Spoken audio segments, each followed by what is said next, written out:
नमस्कार दोस्तों, दिव्य भारद्वाज ज्योतिष में आप लोगों का पुनः स्वागत है। उम्मीद है आप सभी लोग स्वस्थ होंगे। ईश्वर का आशीर्वाद आप सभी लोगों पर बना रहे। दोस्तों, आज ज्योतिष के एक बहुत ही महत्वपूर्ण विषय पर चर्चा करेंगे। ग्रहों का उच्च और नीच होना। जो लोग ज्योतिष सीख रहे हैं या जिन्होंने कभी परामर्श लिया है ज्योतिषियों से, उन्होंने जरूर सुना होगा कि ग्रह उच्च का है या नीच का है। तो बहुत महत्वपूर्ण है ये। आज इसी विषय पर चर्चा करेंगे, तो इसे समझने का प्रयास करते हैं। उच्च और नीच ग्रह, ये एक कालपुरुष की कुंडली है। 1 number, 2 number, 3 number, 4 number. 1 number मतलब मेष राशि। अगर आप डायरेक्ट ये वीडियो देख रहे हैं तो समझना संभव नहीं है। अगर आप पहले से वीडियो देखना आरंभ करेंगे तभी इसे समझ पाएंगे कि ये 1 नंबर, 2 नंबर, इनका क्या मतलब है। तो 1 नंबर का मतलब मेष राशि। मेष राशि में सूर्य, 1 नंबर में सूर्य उच्च के होते हैं।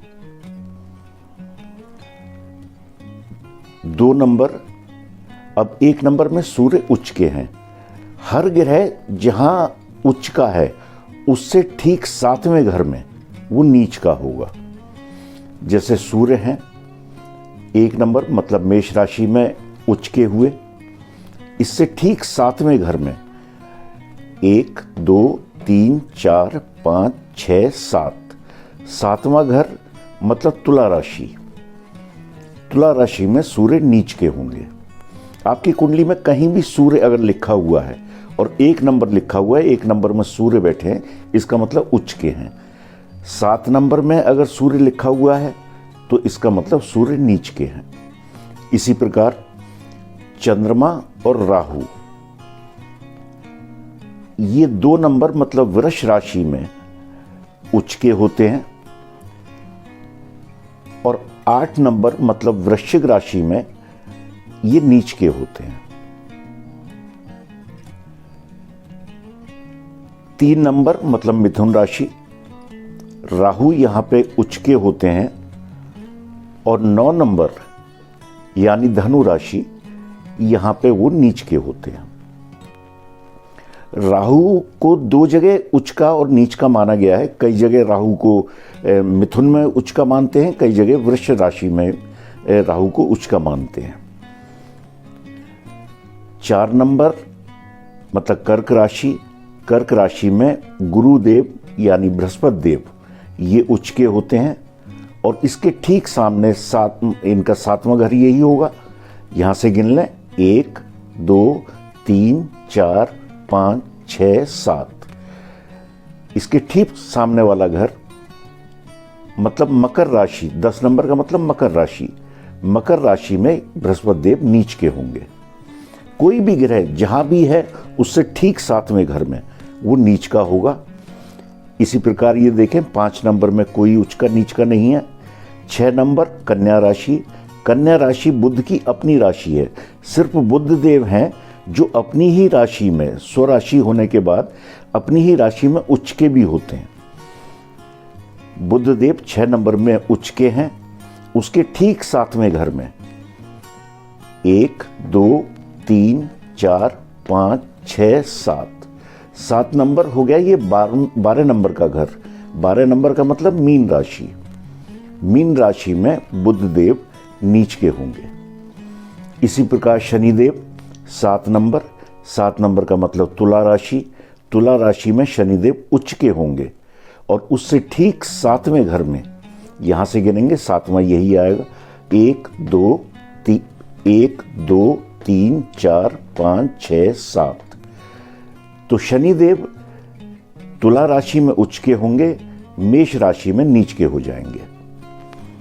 उसी प्रकार केतुदेव, ये 8 नंबर मतलब वृश्चिक राशि, इसमें उच्च के होते हैं और इससे ठीक 7वें घर में वृष राशि में ये नीच के हो जाएंगे।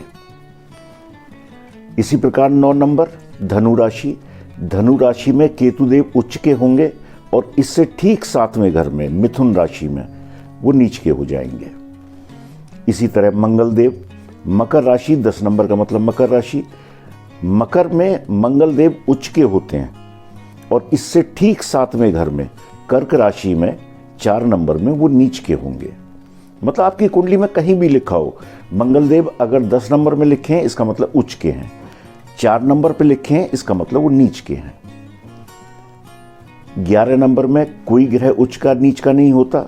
उसके बाद शुक्रदेव 12 नंबर मतलब मीन राशि, मीन राशि में शुक्रदेव उच्च के होते हैं और उससे ठीक 7वें घर में मतलब 6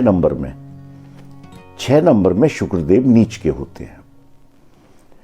अब दोस्तों ये राशियां हैं, इन राशियों में ग्रह उच्च का और नीच का है। लेकिन अब सबसे महत्वपूर्ण चीज ये है कि जैसे आप किसी भी सॉफ्टवेयर से अपनी कुंडली बनाते हैं तो आपने कुंडली बनाई, उसके ठीक नीचे आपके ग्रहों का अंश दिया होता है कि सपोज सूर्य हैं तो सूर्य कितने डिग्री के हैं। ये कुंडली में बिल्कुल लग्न कुंडली जो होती है उसके नीचे ही एक टेबल बन के आती है। आप किसी भी सॉफ्टवेयर से बनाएंगे तो वो टेबल अपने आप बन के आएगी। तो उसमें लिखा होता है कि सूर्य 12 डिग्री और 15 सेकंड के हैं। तो हमें यह देखना है कि सूर्यदेव कितने अंश तक उच्च के होंगे, उसके बाद वो उच्च के नहीं होंगे, उसके बाद सामान्य होंगे। जैसे सूर्यदेव हैं, सूर्यदेव को आप देखिए उच्च के वो 10 डिग्री तक रहते हैं। 10 डिग्री से ऊपर मतलब अगर वो 11, 12 या उससे ऊपर 30 तक होती हैं डिग्री, अगर वो उससे ऊपर हैं तो फिर वो उच्च का परिणाम नहीं देंगे, बोले वो उच्च के ही जाएंगे। अगर मेष में बैठे हुए हैं सूर्यदेव तो बोले उच्च के ही जाएंगे, लेकिन डिग्री अगर उनकी 10 से ज्यादा है तो फिर वो उच्च का परिणाम नहीं देंगे। इसी प्रकार अगर वो 7 नंबर तुला में है सूर्यदेव तो 10 डिग्री तक ही वो नीच के होंगे, उसके बाद वो नीच का परिणाम नहीं देंगे, बोले नीच के ही जाएंगे। कि शनिदेव सूर्यदेव 7 नंबर तुला राशि में अगर बैठे हुए हैं तो नीच के हैं, लेकिन नीच का परिणाम वो देंगे अगर वो 10 डिग्री तक हैं। 10 से ऊपर हैं तो नीच का परिणाम नहीं देंगे। उसी तरह चंद्रदेव सिर्फ 3 डिग्री तक वृष राशि में उच्च के होंगे। उसी प्रकार 3 डिग्री तक वृश्चिक राशि में वो नीच के होंगे। इससे ऊपर ना वो उच्च के होंगे ना नीच के होंगे, सामान्य फल देंगे जैसे चंद्रमा कहीं भी बैठ के देते हैं। बोले लेकिन अगर वो वृष राशि में बैठे हैं तो बोला उनको उच्च का ही जाएगा। लेकिन डिग्री का ध्यान रखना बेहद जरूरी है, क्योंकि कई बार कंफ्यूजन हो जाता है। लोग कहते हैं कि जी मेरा चंद्रमा तो उच्च का है फिर भी मुझे परिणाम नहीं मिल रहे, जबकि देखने में पता चलता है कि चंद्रमा 15 डिग्री है। तो 15 डिग्री पे या 3 डिग्री से ऊपर जाने पे वो फिर उच्च का फल नहीं देंगे। इसी प्रकार ना वो वृश्चिक राशि में बैठे हैं तो हैं वो नीच के, लेकिन 3 डिग्री से ऊपर हैं तो नीच के परिणाम नहीं मिलेंगे आपको। इसी प्रकार राहुदेव को आप देखिए 15 डिग्री तक वो उच्च के होते हैं और 15 डिग्री तक ही वो नीच के होते हैं। गुरुदेव को देखिए 5 डिग्री तक ही वो उच्च के होंगे और 5 डिग्री तक ही वो नीच के होंगे। उसके बाद बुधदेव को देख लीजिए 15 डिग्री तक ही वो उच्च के होंगे। 15 के ऊपर जाने पर फिर उनका ना वो उच्च होंगे ना नीच होंगे। और 15 डिग्री तक हैं, अगर वो 9 डिग्री है, 10 डिग्री है, 11 डिग्री, 15 डिग्री तक हैं तो वो उच्च के होंगे और 15 डिग्री तक ही वो नीच के होंगे। उसके बाद शनिदेव को आप देख लीजिए वो 20 डिग्री तक उच्च के या नीच के होते हैं। अगर शनिदेव तुला राशि में बैठे हुए हैं 20 डिग्री तक हैं तो वो उच्च के हैं। मेष राशि में बैठे हुए हैं 20 डिग्री तक है तो वो नीच के हैं। उसी तरह केतुदेव भी राहु की तरह 15 डिग्री तक ही उच्च के या नीच के होंगे, धनु राशि में या वृश्चिक राशि में। ये भी कई जगह ज़्यादातर मतलब ये माना जाता है कि भाई मिथुन राशि में राहु उच्च का होता है, लेकिन कई जगह वृष राशि में भी राहु और इसी प्रकार केतु को उच्च का या नीच का माना जाता है। अब मंगल देव हैं मकर राशि में, अगर मंगल देव बैठे हैं तो 28 डिग्री तक वो उच्च के, या कर्क राशि में बैठे हैं तो 28 डिग्री तक ही वो नीच के होंगे। अगर वो 29 या 30 पे हैं तो ना वो उच्च के हैं ना नीच के हैं, फिर वो सामान्य फल देंगे। शुक्रदेव को देख लीजिए, शुक्रदेव 27 डिग्री तक ही उच्च के होते हैं और 27 डिग्री तक ही नीच के होते हैं। इन डिग्रियों का ध्यान में रहना बेहद जरूरी है, वरना फलादेश में आप सटीक फलादेश नहीं कर पाएंगे। बहुत जगह होता है, कई लोग आते हैं कि जी मेरा गुरु तो उच्च का मैं बता रहे थे और मुझे कोई ऐसे रिजल्ट नहीं मिले। तब फिर ये समझने की बात होती है कि उनके गुरुदेव 5 डिग्री से ज़्यादा अंश पे बैठे हुए थे, इसलिए उन्हें उच्च के परिणाम नहीं मिले। तो आपने देखा कि किन किन राशियों में कौन सा ग्रह उच्च का होता है और कौन सा ग्रह नीच का होता है। साथ में डिग्री का देखना बहुत आवश्यक है कि इतनी डिग्री तक ही वो उच्च का या नीच का फल देगा, उसके अलावा वो सामान्य ग्रह की तरह फल देगा। जैसे गुरु का ये 5 डिग्री तक ही वो उच्च के हैं। ऐसा नहीं है, कर्क राशि में अगर गुरु बैठे हैं तो वो रहेंगे उच्च के ही, बोले उच्च के ही जाएंगे, लेकिन जो उनका उच्च का फल है वो सिर्फ 5 डिग्री तक होने पर ही मिलेगा। अगर वो 7 के 8 के 10 के या उससे ऊपर हैं तो फिर वो सामान्य फल देंगे, उच्च का प्रभाव नहीं देंगे। दोस्तों, मैं तुलसीदास जी ने हनुमान चालीसा में एक और चौपाई है, प्रभु चरित्र सुनवे को रसिया, राम लखन सीता मन बसिया। हनुमान जी जो है सिर्फ राम के बारे में सुनने के लिए ही तैयार रहते हैं, बाकी किसी बात से उन्हें कोई मतलब नहीं है। ना फिर उन्हें कुछ सुनाई देता है ना कुछ दिखाई देता है। राम का अगर कहीं गुणगान हो रहा है तो वहां हनुमान जी उपस्थित हैं। तुलसीदास जी ने बताया कि इस लाइन के माध्यम से कि आदमी का श्रोता होना बहुत आवश्यक है।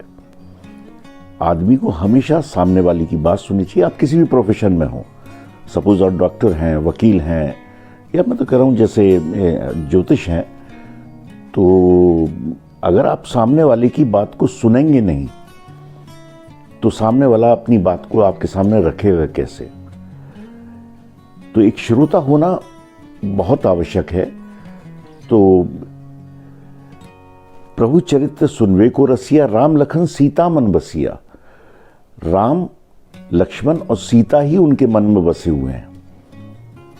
ऐसे ही कोई भी काम आपके हाथ में है तो सिर्फ उसके बारे में कंसंट्रेट कीजिए, उसके बारे में ही सोचिए। व्यर्थ की बातों में अपना समय गंवाने से कोई फायदा नहीं। सूक्ष्म रूप धरे सियहि दिखावा। जब हनुमान जी सीता जी के पास गए तो सूक्ष्म रूप रख के गए। इसमें समझने की बात यह है कि भाई सूक्ष्म रूप में ही क्यों गए, वो सामान्य रूप में भी जा सकते थे, विराट रूप में भी जा सकते थे, लेकिन उनके मन में आया होगा कि मैं अपनी मां के पास जा रहा हूं, स्त्री हैं वो, मैं उनके सामने छोटा ही बन के जाऊं। मां के सामने आदमी जाता है बालक रूप में ही रहता है, कितना भी बड़ा हो जाए मां के सामने हमेशा बालक ही रहेगा। तो हनुमान जी भी छोटा रूप रख के गए। कई लोगों को आपने देखा होगा कि अपने से जो छोटे लोग हैं, अपने से जो पद में छोटे हैं या फाइनेंशियली आपसे छोटे हैं, लोग बड़ा अजीब तरह से बात करते हैं। मतलब लगता है कि इनमें किस कदर अहंकार है। मतलब अगर आप छोटे आदमी से प्यार से बात करेंगे, छोटा बन के बात करेंगे, तो उस व्यक्ति की निगाहों में आपके लिए सम्मान और बढ़ जाएगा। तो ऐसे ही हनुमान जी मां के सामने छोटा रूप रख के गए। जब आवश्यकता पड़ी, जैसे है कि भाई विकट रूप धरे लंक जरावा, जब आवश्यकता हुई तो अपने रूप को विराट किया और लंका का दहन कर दिया। जब आवश्यकता थी, जब तक आवश्यकता नहीं थी वो छोटा ही बन के रहे। इवन रावण के पास गए, जब ये लोग बंदी बना के ले गए हनुमान जी को, तो रावण के सामने भी वो अपने सामान्य रूप में गए। वहां भी उन्होंने विराट रूप नहीं रखा था अपना, क्योंकि वहां वो राम के दूत बन के गए थे। तो जिंदगी का जितना अच्छा समझाने का मैनेजमेंट का तरीका हनुमान चालीसा में है, संभव ही नहीं कहीं कहीं और देखने को मिले। हनुमान चालीसा की हर चौपाई, हर लाइन कुछ ना कुछ सिखाने का प्रयास करती है। तो दोस्तों, आज के लिए इतना ही। उम्मीद है वीडियो पसंद आया होगा। अगर पसंद आए तो लाइक, सब्सक्राइब और शेयर जरूर कीजिए। बेल आइकन दबाइए ताकि मेरे आने वाली वीडियो आप तक पहुंचते रहें। नमस्कार।